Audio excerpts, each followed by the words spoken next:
오늘 같이 나누실 말씀은 창세기 21장 22절에서 34절까지 말씀입니다. 창세기 21장 22절부터 끝절 34절까지 말씀입니다. 교독하겠습니다.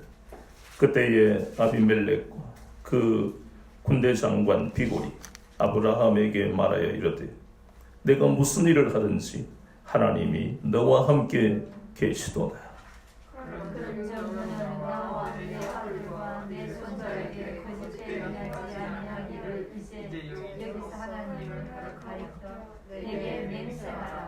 내가 내게 거절한 대로 너도 나와 내가 머무는 이 땅에 행할 것이니라. 아브라함이 이르되 내가 맹세하리라 하고 아비멜렉의 종들이 아브라함의 우물을 빼앗은 일에 관하여 아브라함이 아비멜렉을 책망하매 아비멜렉이 이르되 누가 그리하였는지 내가 알지 못하노라. 너도 내게 알리지 아니하였고 나도 듣지 못하였으니 오늘에야 들었노라. 아브라함이 양과 소를 가져다가 아비멜렉에게 주고 두 사람이 서로 언약을 세우니라. 아브라함이 7 암양 새끼를 따로 놓으니 아비멜렉이 아브라함에게 이르되 이 7 암양 새끼를 따로 놓으면 어찌미냐. 아브라함이 이르되 너는 내 손에서 이 암양 새끼 7을 받아 내가 이 우물 판 증거를 삼으라 하고 두 사람이 거기서 서로 맹세하였으므로 그곳은 브엘세바가 되었더라. 그들이 브엘세바에서 언약을 세우며 아비멜렉과 그 군대 장관 비골은 떠나 블레셋 사람의 땅으로 돌아갔고 아브라함은 브엘세바에 햇셀 나무를 심고 거기서 야훼하신 여호와의 이름을 불렀으며 같이요 그가 블레셋 사람의 땅에서 여러 날을 지냈더라. 아멘. 오늘은 창세기 21장 22절부터 34절 본문을 통해 하나님이 너와 함께 계시도다 하는 제목으로 같이 은혜를 받겠습니다. 본문의 말씀은 우리가 읽은 대로 아비멜렉과 그리고 아브라함 사이에 계약을 하고 있는 그런 내용을 본문에서 우리 읽었습니다. 그런데 놀라운 것은 이 본문의 내용을 우리가 보면서 하나님이 아브라함에게 약속하신 그 약속의 말씀이 성취되어 가고 있음을 봅니다. 그 약속의 말씀은 창세기 12장 2절입니다. 창세기 12장 2절에서 하나님은 아브라함에게 너는 앞으로 큰 민족을 이룰 것이고 너의 인생은 창대하게 될 것이다. 그 약속의 말씀들이 우리가 앞에서 보았던 창세기 21장 1절부터 사라의 몸에서 90세 된 여인의 몸에서 이삭이 태어난 놀라운 그 증거를 우리가 보았잖아요. 그리고 그것뿐만 아니라 12장부터 21장까지 진행되는 속에서 아브라함이 선하고 능력이 있어서 이루어진 그런 일은 거의 없습니다. 하나님이 그와 함께 하심으로 실패했다라고 우리가 판단되어지는 그 일조차도 하나님이 거기서 건지시고 복이 되게 하셨어요. 이것은 바로 우리가 잘 아는 대로 아브라함이 하나님께 무엇을 받았다는 증거입니까? 복을 받았다. 이 복이라는 개념을 우리는 이제 창세기 21장 22절부터 34절까지 그리고 22장을 통해서 정확한 성경적 복을 여러분 깨달아야 됩니다. 왜 그러냐 하면 우리가 전에 그랬지요. 성경에 나오는 단어와 우리가 알고 있는 인본주의의 단어는 모양은 같은데 차원이 다르다 그랬습니다. 그래서 우리가 때때로 헷갈린다는 것이에요. 한 가지 예를 들어볼까요? 야고보서 4장 10절에 보면 하나님은 주께 자기를 낮추는 자를 높이신다 하는 말씀이 있어요. 그럼 이거 우리 잘 아는 어떤 단어가 머릿속에 떠올라요? 겸손하는 단어가 떠오르잖아요. 맞아요. 겸손입니다. 그런데 이 겸손이 가지는 사전적 의미와 우리가 알고 있던 인본주의적인 지식은 자신을 내세우지 않는다. 거기까지가 겸손의 의미예요. 그런데 성경에서는 그 의미를 가지면서도 주체가 달라지고 차원이 달라진다는 것이에요. 야고보서 4장 10절에 방금 뭐라 그랬지요? 누구 앞에서 자기를 낮추는 거예요? 주께, 하나님 앞에서 자기를 낮춘다는 겁니다. 우리가 알고 있는 겸손은 뭐예요? 하나님하고 관계없잖아요. 지금까지 안다는 사람 앞에서 자기를 낮춘다 이렇게 배웠잖아요. 그래도 사람들은 저 사람 참 겸손해. 저 사람은 많이 가지고 있고 많이 배웠는데도 고개를 숙일 줄 알아. 저 사람은 존경받아 마땅해. 여기까지입니다. 그런데 성경에서 말씀하는 겸손은 이 이상의 다른 차원이 있음을 우리에게 알게 하시는 거예요. 주께 자기를 낮추는 자, 즉 우리가 알고 있는 겸손을 하나님 앞에 자기를 낮추면 하나님이 우리를 높이시는데, 내가 많이 배우지 못해도, 내가 많이 가지지 못해도, 내가 직장이 없어도, 내가 지금 어려움을 당해도 하나님은 우리를 사람들 앞에서 높이신다. 이게 복이라는 것입니다. 여기서 우리가 깨지는 것이에요. 우리가 알고 있던 가치관이 깨진다는 것입니다. 깨져야만 우리는 하나님을 만날 수가 있어요.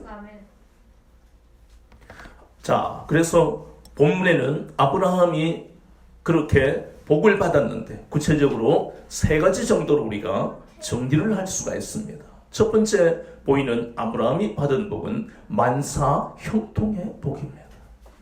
우리 잘 아는 단어 아닙니까? 찬양을 부르기도 하고 또 우리 민족처럼 복을 좋아하는 민족은 없다 그래요. 가을 되면 아주 그 큰 사과에다가 어떤 글자를 새깁니까? 복복자를 새기잖아요. 기술도 좋지요. 거기다가 결혼한 지 얼마 안 된 부부는 반드시 베개에 어떤 글자가 새겨진 베개를 합니까? 복복자. 이부자리도 복자가 들어가. 모든 게 복입니다. 거기다가 또 새해가 되면 복존이라고 해서 그 아르바이트 하는 학생들이 들고 다니고 팔잖아요. 모든 게 복입니다. 그만큼 복을 좋아하는 민족이 이 민족이에요. 그런데 그 복과 성경에서 말하는 하나님의 복은 다르다는 것을 아까 우리가 겸손이라는 단어로 이야기한 것처럼 우리는 깊이 생각해야 된다는 것입니다. 자칫 잘못하면 잘못된 복의 개념을 가지면 우리의 신앙생활이 왜곡될 수 있고 시험에 들 수 있다는 것입니다. 그러면 만사형통이란 그 뜻을 먼저 보면 사전적 의미와 성경적 차원은 다르기 때문에, 그러나 하나님의 말씀을 사전적 의미로 접근을 해야만 우리가 상고를 할 수 있으니까 먼저 만사형통의 뜻이 뭐지요? 만사, 만가지 일, 그러니까 모든 일, 모든 일이 형통, 술술 풀린다는 것입니다. 듣기만 해도 기분이 좋잖아요. 안 그래요? 아니, 일이 안 풀려봐요. 맨 먼저 우리 몸이 반응하는 거예요. 이 미간이 찌푸려지고 입에서는 뭐가 나가고 짜증이 나고 이씨, 에이씨, 뭔 일이 영어만 하잖아요. 그것이 바로 일이 안 풀릴 때 오는 눈에 보이는 반응이에요. 그게 쌓이면 우리 눈에 보이지 않는 몸에서는 병이 생기는 겁니다. 심각합니다. 일이 안 풀린다는 것과 풀린다는 것의 차이. 이 만사형통이 바로 일이 술술 풀린다는 의미예요. 사전적 의미입니다. 그럼 하나님이 말씀하시는 아브라함에게 주신 이 만사형통의 복은 어떤 의미일까? 그걸 우리는 상고해야 된다는 것이에요. 그 의미처럼 모든 일이 술술 풀린다는 의미가 아닙니다. 우리가 살아가는 인생에는 어려움이 닥칠 수밖에 없고 그 어려움이 술술 풀리는 것이 아니고, 하나님이 없는 인생은 하나님 대신하는 그 자리에 권력과 물질을 열심히 모으는 거예요. 왜냐하면 일이 술술 풀리도록 할 수 있는 방법이 하나님이 없는 인생은 권력과 물질이니까. 그런데 우리는 영화나 현실을 보면 술술 풀리는 것 같지만 공개적으로 창피를 당하고 매스컴을 통해서 그런 비리와 불의가 드러나지요. 여러분 혹시 몇 년 전에 영화 내부자들이라는 영화 보셨나요? 그런 영화들이 바로 그런 거예요. 권력과 물질을 가진 사람들이 많은 사람을 고통스럽게 하고 자기 자신은 모든 게 술술 풀리는 것처럼 사람들에게 보이게 하는, 그게 세상 이야기예요. 영화뿐만 아니고. 그런데 만사형통의 복이라는 하나님이 주시는 이 복은 어려움을 만났을 때 인간의 힘으로는 해결할 수 없는 그 상황에서 하나님을 의지하고 신뢰하는 사람에게 하나님이 그 문제를 해결해 주신다는 의미가 바로 만사형통의 복이라는 것입니다. 이 복의 개념을 우리가 달리 생각해야 될 것은, 모든 것이 자신의 힘으로 술술 풀리는 것을, 또 그렇게 되기를 바라는 것을 기복주의라고 합니다. 그런데 만사형통의 개념은 모든 것이 술술 풀리는 것도 형통이지만 성경적인 이 만사형통은 안 풀려도 형통이라는 것을 우리에게 알게 하십니다. 술술 풀리는 것은 복이라고 이해가 되는데 안 풀리는 것도 어떻게 복이냐? 그게 우리가 거기에서 부딪히는 거예요. 안 풀리는 것을 하나님은 시편 119편 71절에서 뭐라 그러십니까? 고난당한 것이다. 맞잖아요. 일이 안 풀리는 건 고난당한 것이다. 그런데 71절에서 하나님이 말씀하신 것을 보면 고난당한 것이 내게 뭐라고요? 슬픔이다, 고통이다, 저주다, 재앙이다 그러셔서요, 내게 유익이다. 이로 말미암아 주의 율례를 배우게 되었다. 놀라운 말씀입니다.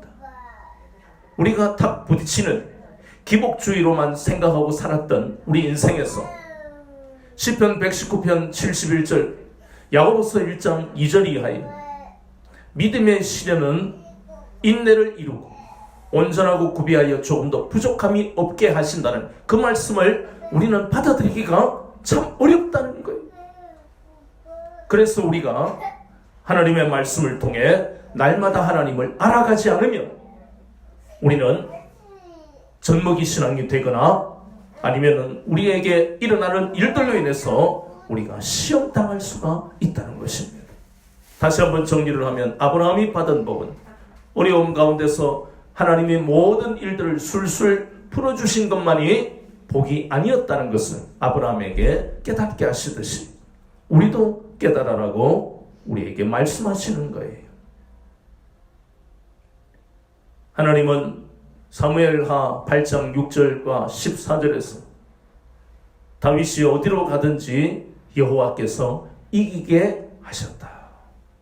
누가 이기게 하셨다고요? 여호와께서, 하나님이 이기게 하셨다. 여기서 이 단어는 굉장히 중요합니다. 자신의 힘으로는 아무것도 할 수 없어요. 자신이 할 수 있는 것은 10년 동안 사울 왕의 그 칼날을 피해서 도망다니는 것이 다윗이 할 수 있는 전부였어요. 다윗은 할 수 있는 것이 그밖에 없었습니다. 그런데 사무엘하 8장에서는 하나님이 다윗과 함께 하시니까 다윗은 어디로 가든지, 즉 무슨 누구와 싸우든 모압이나 암몬이나 블레셋이나 어떤 대적과 싸우더라도 이기게 하시더라. 여기까지는 하나님이 복을 주셨어요. 형통하게 되었습니다. 그런데 하나님이 말씀하시는 만사형통은 술술 풀리는 것만이 아니라 그랬지요. 사무엘하 11장을 보세요. 다윗이 범죄하는 대목이 나옵니다. 도무지 이 사람이 다윗이 맞나 하는 그런 생각이 들 정도로 엄청난 범죄를 저지릅니다. 자신과 함께 전쟁터에서 목숨을 바친 그 부하를 죽이고 그 아내를 빼앗습니다. 이것이 인간의 한계입니다. 하나님은 복을 주시는데, 만사형통의 복을 주시는데 인간은 여기까지가 한계입니다. 하나님을 의지하지 아니하고 신뢰하지 아니하면 범죄하는 것이 인간이에요. 그래서 우리는 그런 모습을 보면서 그렇구나, 우리는 하나님이 우리를 구원하지 아니하셨으면 영원한 죄인일 수밖에 없구나. 우리가 성경 속에서 그렇게 신실하다고 사도행전에 보면 다윗은 내 마음에 합한 자다, 이런 칭찬을 받는 사람이 성경에 몇 명이나 나옵니까? 그런데 하나님이 형통하게 하시는, 그 하나님이 함께 하시는 은혜가 아니면 다윗은 다시 범죄자의 자리에서 벗어날 수가 없더라. 만사형통의 의미는 이제 가장 중요한 주어와 주체가 하나님이심을 우리가 깨달아야 된다는 것이에요. 하나님이 도우시는 그 은혜로 살아가는 것임을 망각해버리면 사무엘하 11장이 되고, 하나님이 도우시는 그 도우심을 망각하지 않고 날마다 하나님을 의지하고, 잘 될 때도 하나님을 의지하고 고통스러울 때도 하나님을 의지하는 믿음을 포기하지 아니하는 그 사람이 바로 어떤 삶을 살고 있다? 만사형통의 삶을 살고 있는 것입니다. 이것이 바로 하나님을 제대로 아는 사람이 가지는 하나님을 아는 지식입니다. 아브라함이 그것을 깨달았다는 것입니다. 아브라함은 12장에서는 동시에 깨닫지 못했잖아요. 하나님이 왜 나를 복주겠다고, 큰 민족을 이루고 창대하게 하시겠다 해놓고 가나안에 오니까 왜 기근밖에 없어? 그랬던 사람이에요. 그러니 하나님을 알아가는 과정이 창세기에 있더라. 만사형통의 의미도 깨닫게 되었더라. 99세까지 89세까지 우리는 생물학적으로 도무지 아이를 출산할 수 없는 불가능한 나이입니다. 그런데 그는 그리고 살아 하나님의 전능하심을 망각해버렸다. 그것은 전적으로 끝까지 하나님을 의지하는 믿음이 희미해졌고 흔들렸기 때문이다. 그런데 이제는 하나님만을 의지하고 하나님만을 신뢰하는, 이것이 바로 뭐예요? 만사형통의 복입니다. 기복주의는 뭐예요? 결과를 보고 이야기하는 게 기복주의. 그러니 바라보는 것이 달라지니까 하나님만 바라보는 사람은 만사형통의 복을 받은 사람이에요. 내가 되어질 것과 가져야 될 것만을 우선적으로 바라보는 사람은 뭐예요? 기복주의라는 것입니다. 그래서 우리는 이 만사형통의 복이라는 이 삶을 사는 아브라함을 보면서 우리의 가치관이 완전히 깨뜨려져야 된다는 것입니다. 아비멜렉은 아브라함에 대해서 알았기 때문에, 또 들었기 때문에, 그는 본문에 보니까 22절과 23절에 아비멜렉이 먼저 와서 계약을 맺자고 하는 대목이 나오잖아요.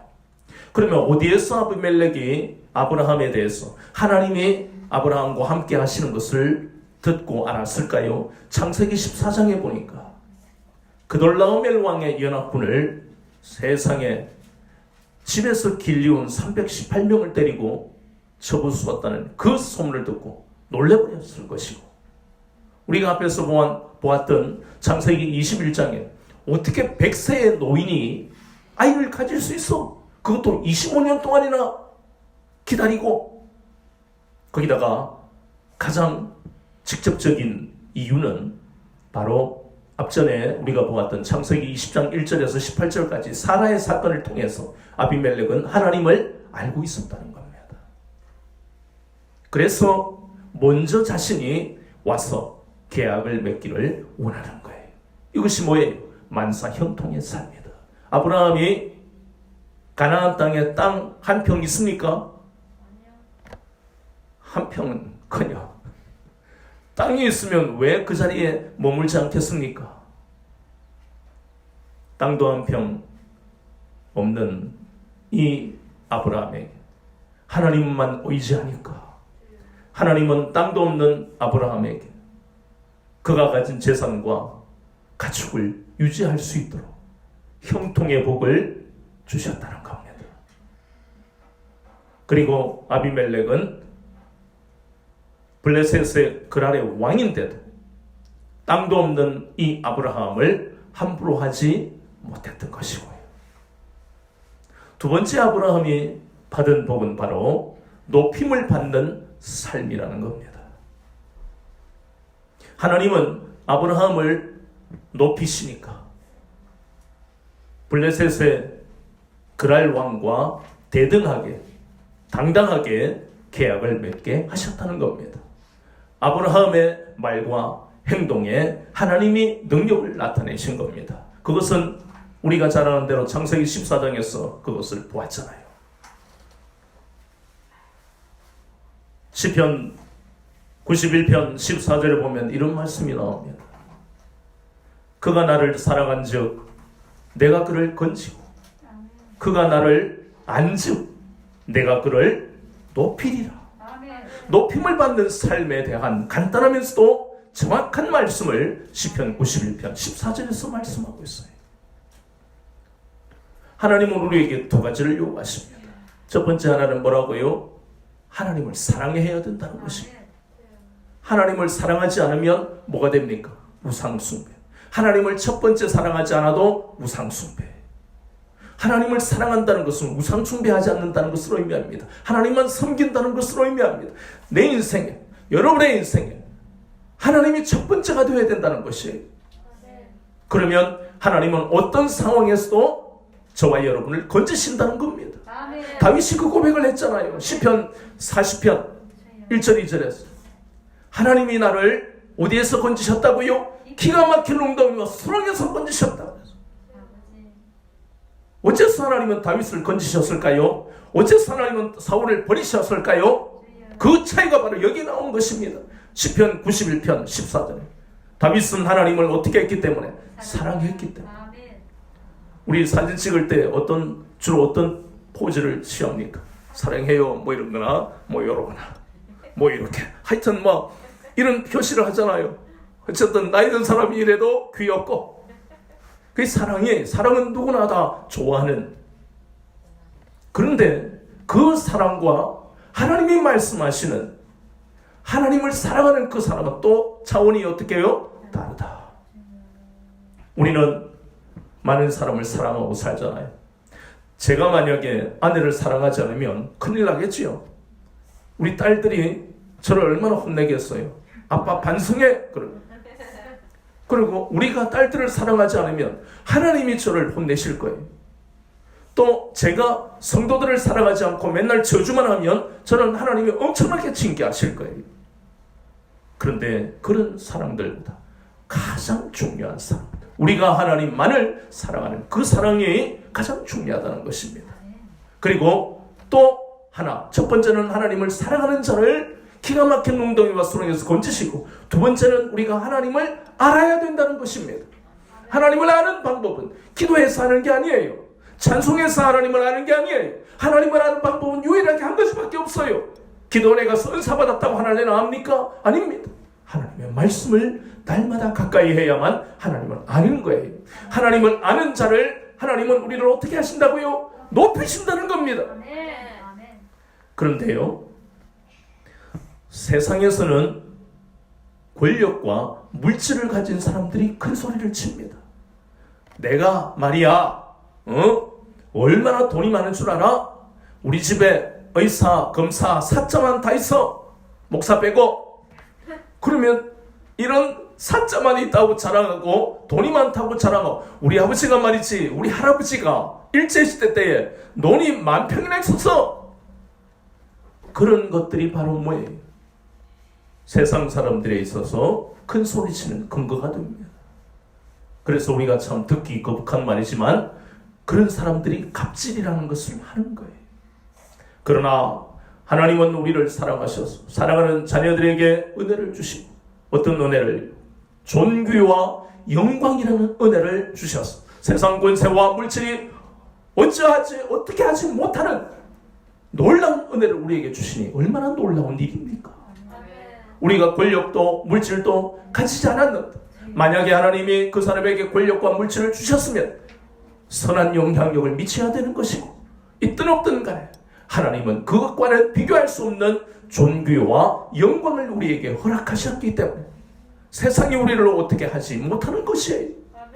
우리가 잘 아는 대로 하만이, 그 당시 하만은 역사적인 배경으로 보면 이 아수에로 왕, 이 왕이요, 그 당시 힘이 없었어요.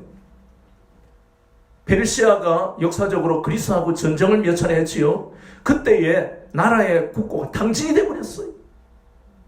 그러니까 이 왕은 돈 있는 사람, 물질이 있는 사람이 자기 옆에 좀 와야 되는데 하만이 돈이 많았어요. 그래서 이 하만이 자기가 가진 돈을 왕에게 그냥 얼마나 제공했는지 모릅니다. 그러니 국무총리지만 실권은 하만이 잡고 있었어요. 그래서 자기 마음대로 했던 겁니다. 그 장면에서도 권력과 물질을 휘둘렀던 하만의 모습, 그리고 얼마나 많은 사람들이 고통을 겪었는지 몰라요. 그러나 그 하만의 말로가 어떻게 됐는지 우리가 알잖아요. 다니엘서에도, 다니엘서 2장에 보면 누가 나옵니까? 거기에 그 페르시아의 대제국을 만든 젊은 왕이 나옵니다. 누굽니까? 느부갓네살 왕. 이 왕은요, 얼마나 똑똑하고 영리한지 몰라요. 그리고 이 왕은 젊은 나이에 기가 막힌 능력이, 그 중에 하나가 모든 종교를 다 포용해버립니다. 자기가 정복한 나라에 우리가 잘 아는 아시리아 제국은 가는 곳마다 죽여버리잖아요. 그리고 혼혈 정책을 통해 순수한 혈통을 없애버립니다. 그런데 이 느부갓네살 왕은 그러지 않았어요. 모든 종교를 다 허용한다. 그러니까 그냥 불복해 해버리잖아요. 이 왕이 한 날 꿈을 꿨습니다. 그런데 나라에 있는 안팎의 모든 술사와 박사들을 불러서 너희들 내 꿈을 해석해라. 그러니까 박사들이 뭐라 그럽니까? 왕이시여, 그 꿈의 내용이 어떻는지 이야기를 좀 해주세요. 이게 정상이잖아요. 근데 이 왕이 뭐랍니까? 이놈 자식들, 니들이 그냥 박사냐? 한번 알아봐. 이게 뭐예요? 세상에서 말하는 갑질이다. 왜 갑질합니까? 권력과 물질이 있으니까. 이 성경에 나오는 것과 우리가 살아가는 세상이 똑같다는 거예요. 그런데 무서운 것은 다니엘서 2장에서 이렇게 보였던 그 모습이 다니엘서 4장 20절에 가면 느부갓네살 왕은 이렇게 이야기합니다. 나의 능력으로 이 대제국을 건설했고, 그래서 내 위엄을 온 세상에 떨치는 것이다. 내가 오직 나밖에 없습니다. 다니엘서 4장 20절에 결국 하나님은 벌레가 되는 정신병에 걸리게 버리고 정신질환, 정신병자가 되게 만들어버리잖아요. 그리고 이 왕은 일찍 성공했지만 일찍 죽어요. 결국 세상과 성경은 똑같은 것을 우리에게 보게 합니다.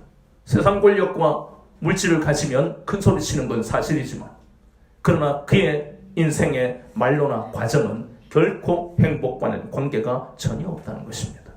그런데 하나님은 아브라함과 그리고 예수 그리스도를 믿는 그리스도인들에게는 존귀와 영광을 허락하신다는 겁니다.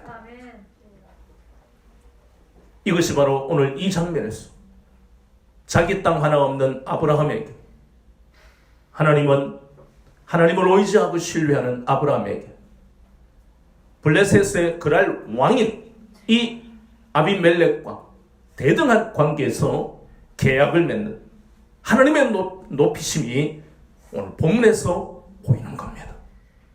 우리의 가치관을 변화시키기만 하면 하나님은 얼마든지 이 아브라함에게 하셨던 것처럼 능력을 나타내신다는 것입니다. 높임을 받는 삶을 사는 것은 내가 열심히 공부해서 사법고시를 패스하는 건 그건 나쁜 게 아니고 죄도 아니에요. 그러나 그렇게 된 사람은 그것이 하나님의 은혜로 된 것임을 알고 하나님의 공의가 나타나는 그런 검사와 변호사가 판사가 되어야 되는데 그러지 못한 것은 불의하고 불법이라는 겁니다. 그리고 사법고시를 안 치면 인생이 불행해지는 것이 아니라 자기가 서 있는 자리에서 하나님을 의지하고 신뢰하는 믿음을 잃지 않으면 하나님은 그의 삶이 비록 청소부라 할지라도 우리가 볼 때는 청소부밖에 안 되는지 몰라도 그러나 하나님은 그의 일생에 문제가 생길 때마다 오면 방법으로 형통하게 풀어주시고 평안과 위로가 그의 일생에서 떠나지 않는 삶을 살게 하신다는 겁니다. 시편 34편 9절 10절의 말씀을 보니까 젊은 사자는 굶주릴 지라도 여호와를 찾는 자에게는 모든 좋은 것에 부족함이 없게 하겠다고 약속하셨습니다. 참 그 비유가 아주 신선하지 않습니까? 젊은 사자. 옛날에 우리 자녀들이 어릴 때 만화 비디오를 사주고 했는데 거기에 보면 사자 라이온 킹이라는 아이들 만화 디즈니 영화가 있었잖아요. 그러니까 라이온 사자라는 것이 백수의 왕이잖아요. 근데 성경은 그렇게 이야기하고 있지 않다는 거예요. 젊은 사자가 굶주린다는 겁니다. 늙은 사자도 아니고. 그런데 백수의 왕이라는 사자도 먹을 것이 없어서 굶질 때가 있을지 몰라도 예수 그리스도를 믿는 그리스도인들은 이 땅에서 직업이 어떠하든지 가진 재산이 얼마나 많고 적고와 관계없이 여호와를 의지하고 신뢰하는 자에게는 모든 그냥 일부분이 아니고 야 너는 조금만 받아 이게 아니고 모든 좋은 곳에 부족함이 없게 하시겠다는 겁니다. 이것이 바로 높임을 받는 삶입니다. 하나님이 없는 인생들은 자기 스스로 높아지려고 얼마나 밤잠을 설치고 목적 하나는 내가 사회에서 인정받고 싶으니까. 그러나 똑같이 사법고시를 준비하는 사람이라 할지라도 하나님을 의지하는 사람들은 분명한 목적을 가지고 살아간다는 것이에요. 이것이 하나님이 주시는 복을 받은 사람과 자신의 의지와 노력으로 살아가는 사람과 이렇게 차원이 다른 것입니다. 마지막 세 번째 아브라함이 받은 복은 하나님의 위로와 평안이 넘치는 복을 받았다는 것입니다. 그는 이 브엘세바 우물 때문에 얼마나 고민을 했겠습니까? 왜요? 이 브엘세바 우물이 원래 아브라함의 것입니까? 아니잖아요. 아브라함은 땅이 하나도 자기 땅이 없어요. 자기가 여기 들어와가지고 자기가 차지한 거예요. 이거는 내 우물이다 이래버려요. 그러니까 아비멜렉의 종들이 와서 강제로 빼앗아가 버려요. 이놈 자식이 우리 땅에 와가지고 빼앗아가더니 이렇게 빼앗아가. 그래서 오늘 본문에 보니까 아브라함이 아비멜렉에게 왜 내 우물을 빼앗아가느냐 아비멜렉을 책망하니까 나 모르겠는데 좀 속된 말로 쌩까 버리는 거예요. 근데 사실 그 저변에는 이 사건의 배경에 원래 이방인이고 나그네였던 아브라함이 자기 것도 아닌 것을 자기 것으로 빼앗은 데서 이 분쟁의 시작이 된 거예요. 중동 지방의 고대 근동에서는 물이 얼마나 귀한지 모릅니다. 그러니까 자주 분쟁이 일어난 건데 잘못한 것은 아브라함이잖아요. 그래서 종들이 다시 강제적으로 빼앗아가 버렸다. 그런데 놀라운 것은 그것입니다. 형통의 복을 받고 높임의 복을 받은 아브라함이니까 이 아비멜렉이 와서 먼저 와서 당신과 내가 계약을 하고 싶다. 큰소리치고 군사를 이끌어 와서 싸워야 될 판인데 참 놀라운 것이 바로 그것이라는 겁니다. 하나님이 함께 하시는 증거가 이런 것이에요. 이 브엘세바 우물로 인해서 근심할 때 전능하신 하나님은 그 모든 상황을 아시고 아브라함의 마음에 근심이 있는 것을 아시고 오셔서 이 문제를 해결해 주셨잖아요. 그것도 일국의 왕과 대등한 관계에서 그리고 아비멜렉이 먼저 아브라함을 찾아와서 계약을 맺자. 거기서 끝나는 게 아니라 본문을 보니 우리 자식들도 좀 니들이 좀 봐줘. 우리 자손들도 너희들 모른 채 하지 마. 세상에 갑과 을이 완전히 바뀌어버리는 거예요. 이 놀라운 일이 이 세상에 일어날 수 있습니까? 이 세상에 일어나지 않습니다. 하나님이 다스리는 곳에서는 이런 일이 흔하게 일어날 수 있습니다. 여러분의 가정, 여러분이 다니는 직장, 또 학교, 모든 곳에서 일어날 수 있습니다. 그러나 하나님이 없는 공동체로, 하나님이 없는 인생에서는 이런 것이 안 일어나기 때문에 사람들은 자신의 인생에 대해서 절망하고 좌절하는 것입니다. 하나님은 고민하고 근심하는 아브라함에게 찾아오셔서 해결해 주셨습니다. 고린도후서 1장에 보면 아시아에서 복음을 전하다가 바울은 너무너무 힘들었어요. 우리가 잘 아는 고린도 도시에서 전도도 안 되고 또 몸도 아프고 거기다가 물질도 없고 자신이 심히 연약하고 두려워했다고 고백하고 있잖아요. 그것을 고린도후서 1장에 보면 뭐라고 말합니까? 살 소망이 끊어졌고 사형 선고를 받은 것 같고 큰 사망이 나를 덮치는 것 같다. 이것은 불신자가 말하는 고백이 아닙니다. 하나님 앞에 특별히 은혜를 받았던 사도 바울이 이런 고백을 할 정도. 고난이라는 것은 우리에게 이런 고통을 주는 것입니다. 그러나 고린도후서 1장 5절에 보니까 이 고난이 나에게 넘친 것 같이 위로도 그만큼 넘치더라.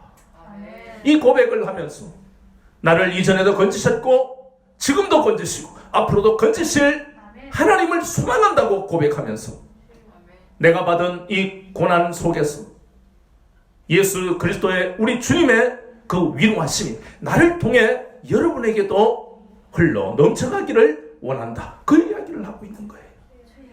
아브라함이 받은 이 위로를 통해 땅 한 평 없는 데서 내가 어떻게 살까 얼마나 고민이 되고 이제 막 태어난 이 이삭을 키우는 환경도 필요한 것은 부모니까 얼마나 생각이 많겠습니까? 그런데 하나님께서는 그 모든 고민과 걱정을 아시고 아브라함의 마음에 먼저 평안을 허락하시고 요한복음 14장 27절에 세상에 줄 수 없는 것이 바로 이 평안, 주님만이 주실 수 있는 평안이에요. 하나님은 아브라함에게 평안을 허락하시고 어떤 환경 속에서도 평안을 가질 수 있는 것은 이 땅에서는 불가능합니다. 그래서 우리 고3들 시험 칠 때 혹은 직장 준비하는 사람들 시험 준비할 때 부모나 아는 사람은 너 밤새워 공부해야 돼, 너 학원 다녀야 돼, 그 이야기보다 우선적으로 맨 먼저 무슨 이야기를 합니까? 마음에 뭘 가져라? 안정을 찾는 것이 중요하다. 그렇게 이야기합니다. 그것이 바로 평안입니다. 그런데 내가 안정을 찾는다고 안정을 찾을 수 있습니까? 세상에서는 불가능하다고 그랬습니다. 이 평안은 예수님이 그러셨잖아요. 세상이 줄 수 없다고 그랬어요. 아까 우리가 그랬잖아요. 하나님을 의지하고 신뢰하는 자, 세상 권력과 물질을 우선시하는 것이 아니고 하나님을 의지하고 신뢰하는 자는 세상이 줄 수 없는 존귀와 영광을 허락하신다 그랬잖아요. 그 중에 하나가 바로 평안입니다. 이것은 세상이 줄 수 없다는 것이 어떤 상황 속에서도 평안이 있으면 우리는 극단적인 선택을 절대로 하지 않습니다. 왜요? 그런 상황 속에서도 기대가 생기고 소망이 생기고 그건 하나님이 주시는 것이니까요. 그래서 아브라함은 이 놀라운 은혜를 허락하신 브엘세바라는 맹세의 우물을 통해 얼마나 큰 증거를 보여주셨어요. 그래서 그는 이 브엘세바에 에셀나무를 심고 영원하신 하나님을 찬양하며 경배하였습니다. 우리는 창세기 12장부터 계속되는 아브라함의 발자취를 우리는 밟아오면서 저와 여러분의 인생도 그렇게 인도하고 계셨고 앞으로도 그렇게 인도하십니다. 우리는 이 인생에 앞으로 일어날 일에 해답지를 가지고 살아가는 사람들이에요. 얼마나 놀라워요. 세상 같으면 감독관이 뭐랍니까? 당신 몰수하고 시험지 다 빼앗아가고 당신 2년 동안 앞으로 시험 못 칩니다. 이렇게 할 건데 우리는 답안지를 다 가지고 살아가고 있습니다. 우리에게 필요한 것은 답안지를 가지고 살아가는 인생이기 때문에 날마다 근신하고 깨어 있어야 하는 것이 우리 몫이에요. 다윗은 보세요. 하나님이 어디로 가든지 이기게 하셨는데 얼마나 놀라운 축복입니까? 그런데 한시도 깨어 있기가 쉽지 않다는 거예요. 다윗이 그렇고 우리가 잘 아는 예수님이 또 비유하신 열처녀의 비유를 통해서 지혜 있는 5처녀인데도 불구하고 어리석은 5처녀와 함께 어떻게 했어요? 함께 잤지요? 5처녀는 안 잤습니까? 똑같이 잤다는 거예요. 그래서 깨어있는 것이 결코 쉬운 게 아닙니다. 눈을 부릅뜨고 안 자고 있는 그것이 아니고 영적으로 방금 우리가 보았던 것처럼 하나님을 사랑하고 하나님을 아는 자에게 하나님은 어떤 환경 속에서도 건지시고 그리고 그 인생을 높이신다 하셨으니까 날마다 하나님을 알기 위해서 그 말은 날마다 깨어있을 수 있는 것은 바로 하나님의 말씀을 매일매일 가까이 하는 것입니다. 시편 92편 12절에서 14절까지의 말씀을 보면 늙어서도 우리의 인생에 잎이 마르지 아니하고 청청할 수 있다고 했어요. 또 시편 86편 84편 4절에서 6절 말씀 우리가 잘 알잖아요. 주께 힘을 얻고 그 마음에 시온의 대로가 있는 자에, 여기서 우리가 알아야 될 것은 주께 힘을 얻고 그 마음에 시온의 대로가 있는 자가 누구냐 하는 거예요. 시온의 대로가 있는 자가 누구냐 하는 것입니다.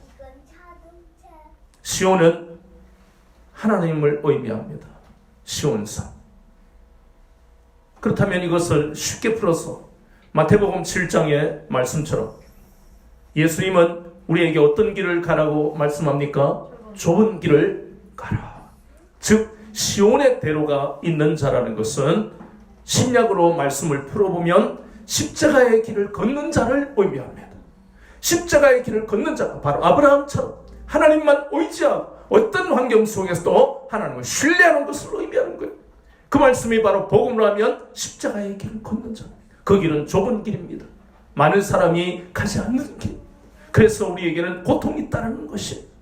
그러나 십자가의 길을 걷는 자, 시온의 대로가 있는 자에게는 눈물 골짜기를 걸어가더라도 하나님은 많은 샘을 허락하시고 이른 비가 복을 채워준다고 말씀하는 것처럼 아브라함의 생애를 보면서 저와 여러분이 살아갈 날들이 머릿속에 그려지고 또 말씀을 통해 어떻게 살아가야 되는가 날마다 알아가며, 그래서 그 말씀들이 우리의 마음에 잘 박힌 못이 되었을 때 흔들리지 않고 하나님을 의지하고 신뢰할 수 있습니다.